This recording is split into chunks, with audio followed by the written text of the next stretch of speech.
Kev, I think it's always been in me. You know, Gavin, tell us about that journey. Tell us beginning to end, as brief as you can. The decision buying the bike. Did you fly to Egypt, or did you go from Africa to Egypt? Take us in that journey, Gavin, because this is very good. Okay, so I was living in Cape Town at the time, and I had a casual running club, and I was trying to start an NGO, sports, which was around sports kids development in rural areas. And I used a bit of my own funding to try and kickstart this, and I approached a lot of people, and I couldn't get it right and get the right support and backing. So, and that's where it also motivated me to do this Cape to Cairo, was after those disappointments. So I didn't have a lot of money.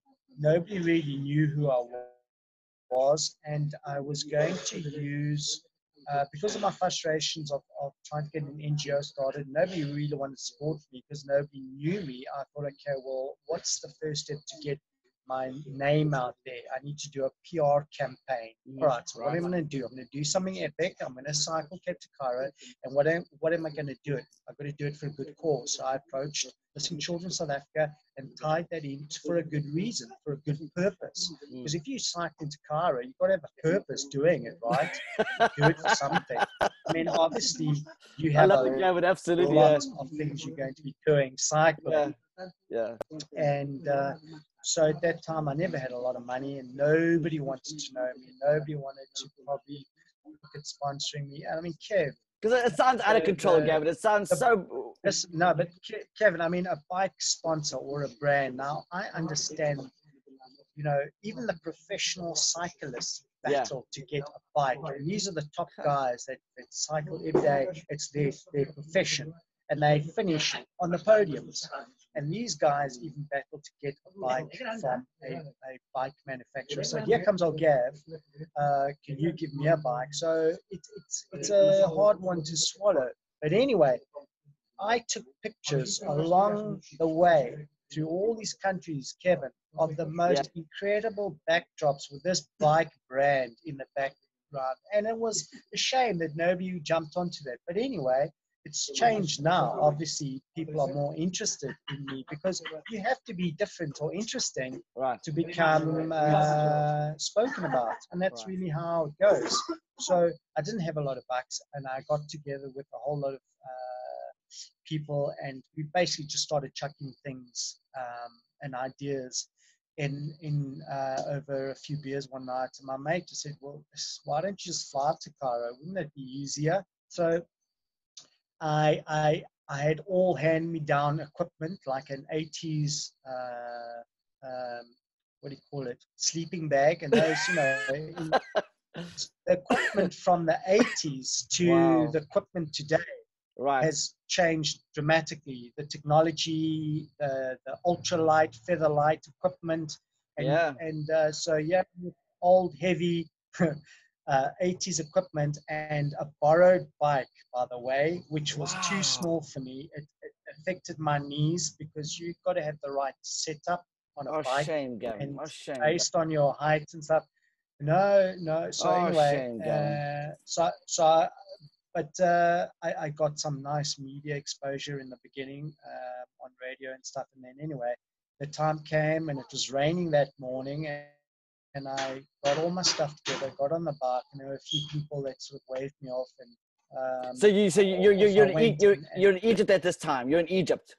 You're in Egypt, and it's raining. No, sorry. So I traveled a little bit different. I traveled from south to north, but on the east coast. So there is a route that most people take that pretty much goes through South Africa, and then through Botswana. Is that the garden route, Zimbabwe. or am I just?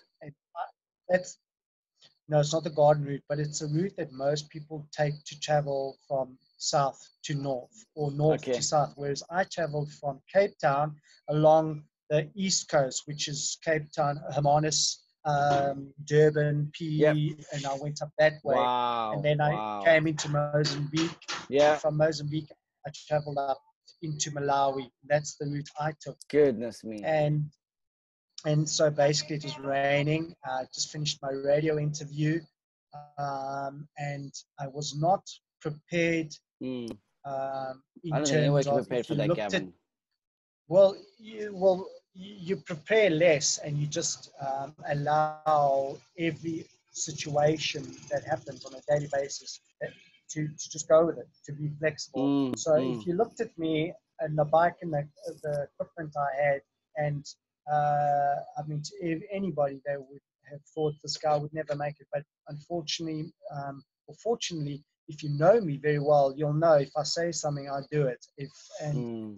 Right. Like that, when I said I was doing Cape to Cairo, I'd already completed the ride in my mind, and I knew I was going to make it, and that's just what it is. So I left Cape Town, Muizenberg, and I traveled east, and I went Gordons Bay, Hermanus, and I traveled all along the most scenic routes along the way, because I knew I needed to make this interesting and scenic, and I cycled along the wild coast, along the beaches and stuff, and there was some incredibly difficult stages where I had to pull the bike. I mean, pieces of the bike fell apart, and then I got to a town, I think it's Port Elizabeth, and these guys, obviously now the media has been getting onto me. Yeah. And then obviously a lot of people heard about my story, and they were going, look, he's doing it, he's getting there. And then I got donated or sponsored a new bike. And I used fantastic, my old Gavin. bike, and then I donated that to an underprivileged kid, and we did a nice PR thing in the newspaper and that. And then it took me 9 months, but I took it slow, and I was averaging about 100 Ks a day, sometimes 50 Ks, depending on the terrain and the weather for the day. And so my planning only started when I got to my first stopover, and that night is where the planning started. So you plan less, and you rely a lot more on the locals. So you arrive at a place and you speak to all the locals for advice, and then you look at your map and your logistics, and you look at your nutrition, and you look at how much energy you need for the following day, and then you calculate all that, and then you rely on your instinct, because your instinct kicks in tremendously. Everything's heightened, your senses of sight, hearing kick in, and you get enough nutrition for yourself, and you plan it like that, day by day. And that's really what it was. And every day I didn't really know where I was actually going to stay, but I mean, you use social media very strongly, and of course Facebook and the press media.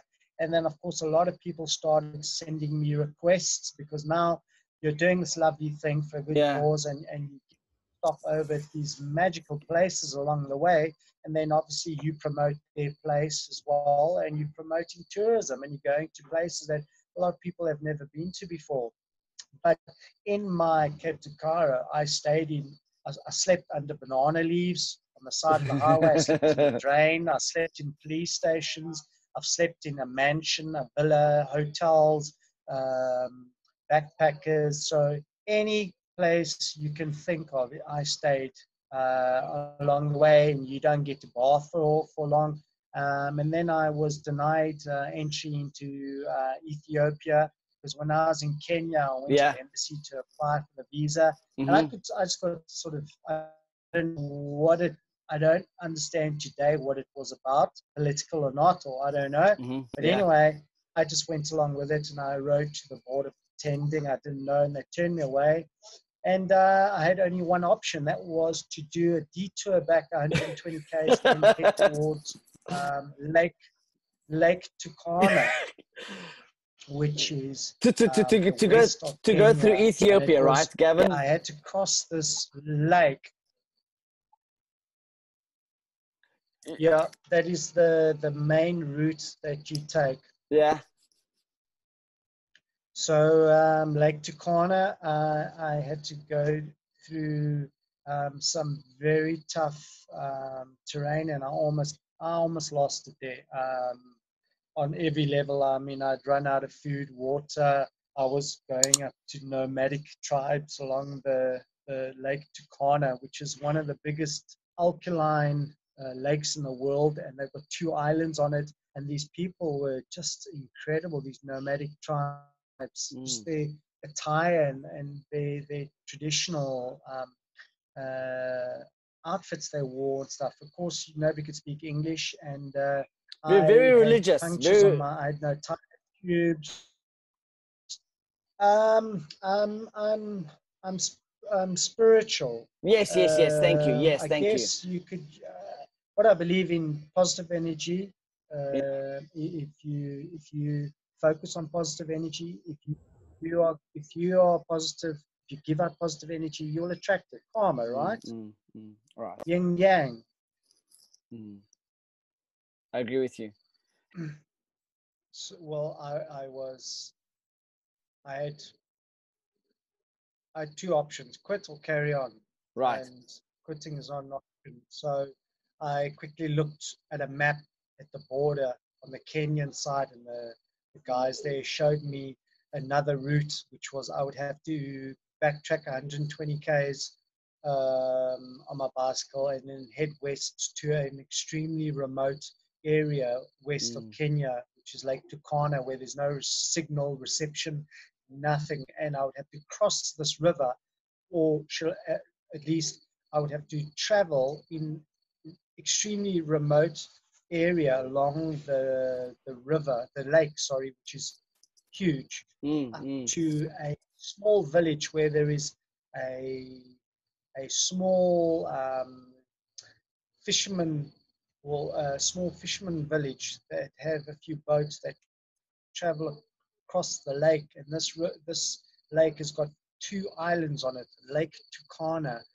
And looking at this map and my option, I knew it was going to be very difficult, but I didn't even think twice about it. And the reason why I had to backtrack was my only option to continue to get to Cairo was to go through Sudan, Kevin. Wow. And Sudan, you could buy a visa at the border, which you would think, why would you want to buy a visa going into a war-torn country? Because the what's it? UNN, what are they called? The UN, UNN. yeah. What's the United Nations organization? The blue and white. Yeah, United Nations, yeah. So they've got a very strong hold in Sudan, because obviously Sudan used to be north and south, and they split, and the war's been going on for many years and stuff. And that was the only place I could buy a visa, at the border. So I backtracked, went west. I rode on these tiny little paths, and in some areas there were no paths, just following the lake north. And I eventually, after about a week, and of that, 3 days, I was pushing the bike because my tires I had punctures in all the tires. And I had no food, no water, blisters on my feet, sunburned, and it was extremely difficult, that part of the process. And interestingly, I mean, I still remember, I thought to myself, I'm just going to let go. I'm going to fall with the bike on the side, and that's it. I'm going to go to sleep. And this cloud just came from out of nowhere, small cloud above me, and it just rained on me. And it just soothed my skin burn and my dehydration and everything. And the cloud just disappeared. I've had some incredible experiences out there. And it's incredible. Nature speaks to you, Kev. When you're out there doing things and it's complete isolation and it's yourself and nature. Nature guides you if you listen carefully and if you look carefully. It's magical, the experiences I've had. I've had magical experiences, and whether it was from over fatigue or whatever it was, but I definitely had experiences Tell us another one. Tell us another one are or few. Gavin, tell us a few that you had. I know the connection's bad. I know you're in Mozambique in okay. Africa. So yeah, so there was a time where I overshot, and I was meant to have arrived at my stopover point at say 4 o'clock in the afternoon, and I ended up cycling till about 11 o'clock at night. And bearing in mind, I started at about 8 o'clock in the morning, 7 Yes. in Yeah. that morning, Yeah. and I just ran out of daylight, and my torch on my handlebars battery went flat, and there were these tiny little insects. I mean, I mean, you couldn't see. They would sit in your face and stuff.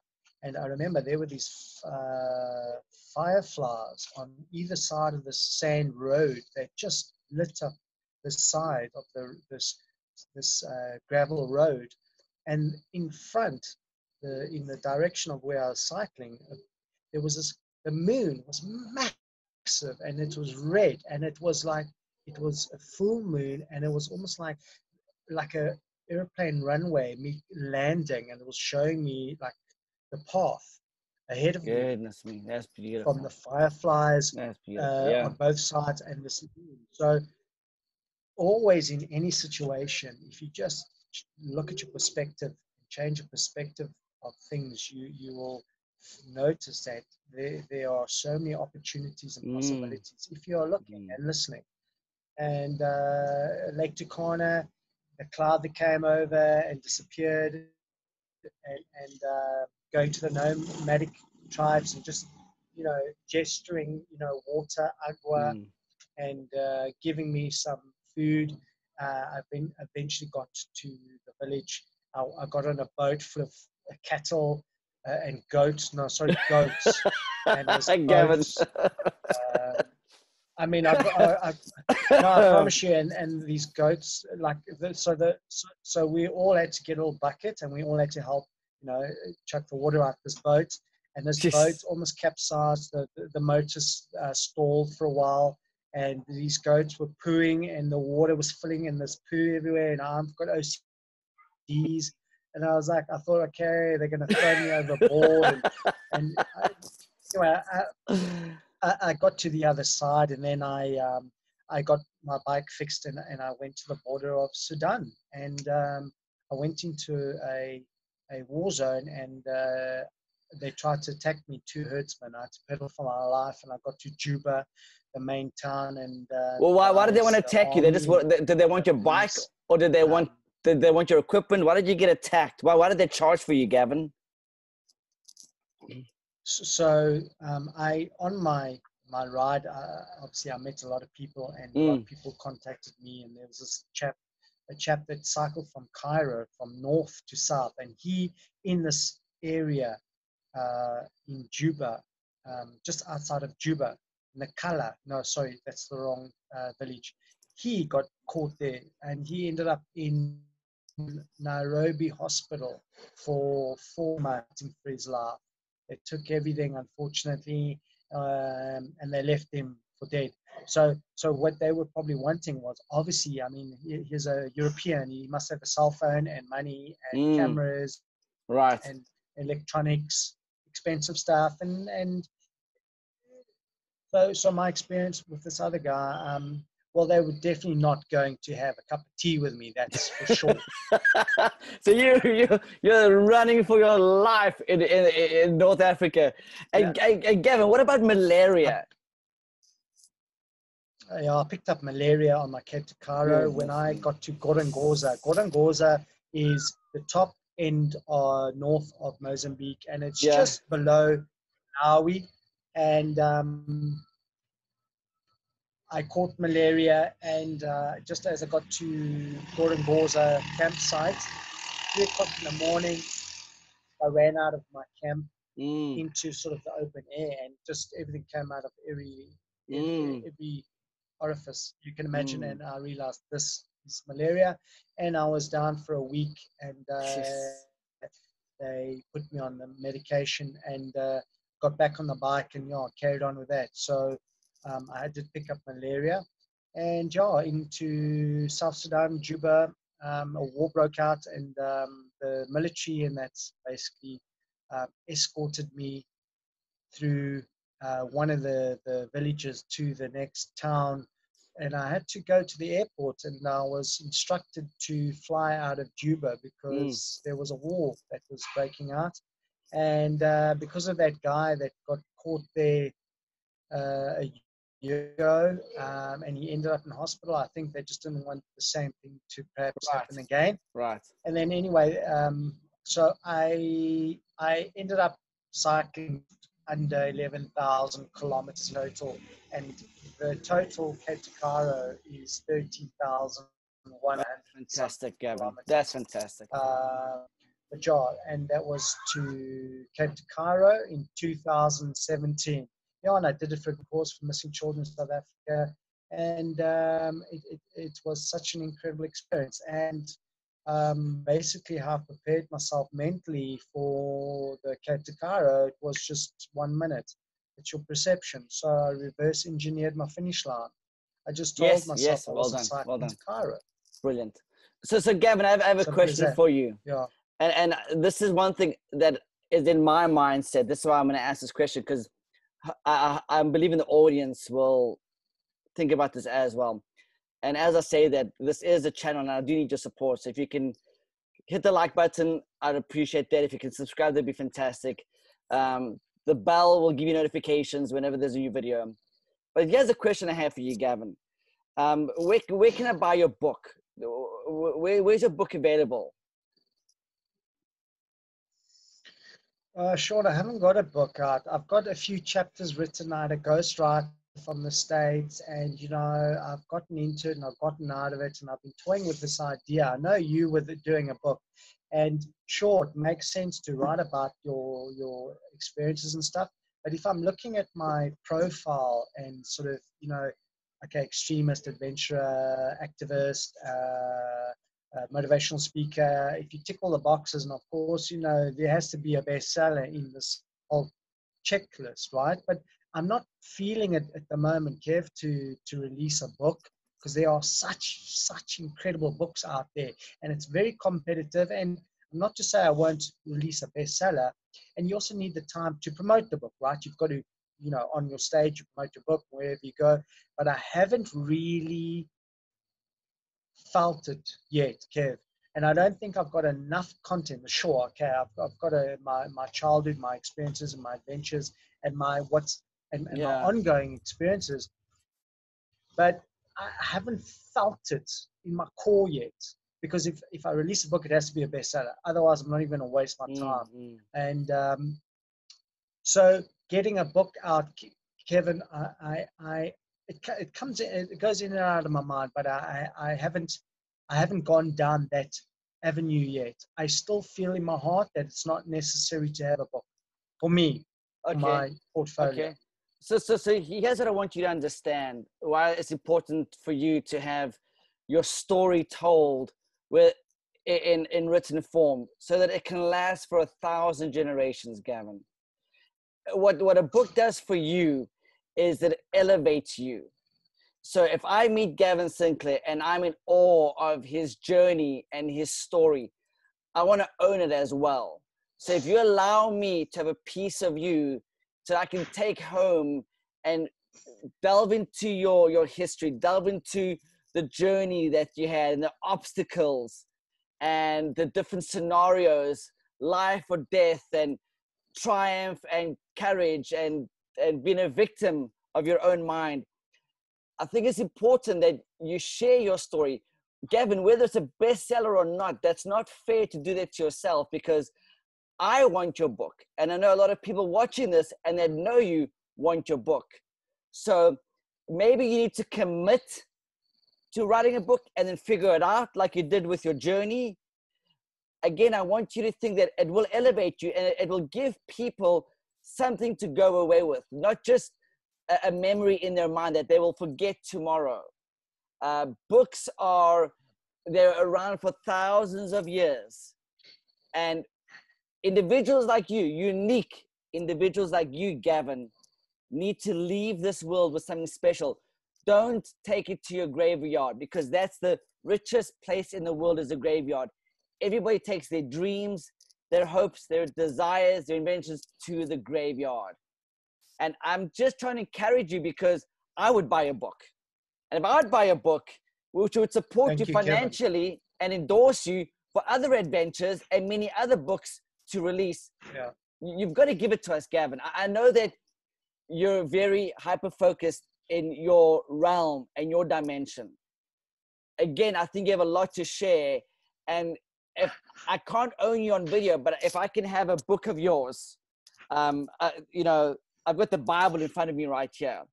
But if I could have something that I could enjoy before I went to bed at night, or read on the weekends, or have tea, or at the vineyard, just go away in my mind into your world, I think it would be fascinating.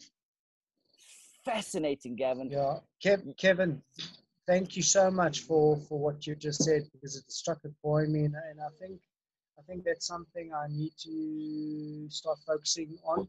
And you know, it gives me a lot more opportunity and opens more doors. And exactly what you said, rightfully so, it is indeed correct. And I'm going to think really think hard about that and focus a little bit more on those opportunities. And yeah, I think it's time, Kev. I have publishers in America. If you, Gaven, even if you just do a journal version, just a journal version of A, B, C, D, 1, 2, 3, 4, keep it very, very simple.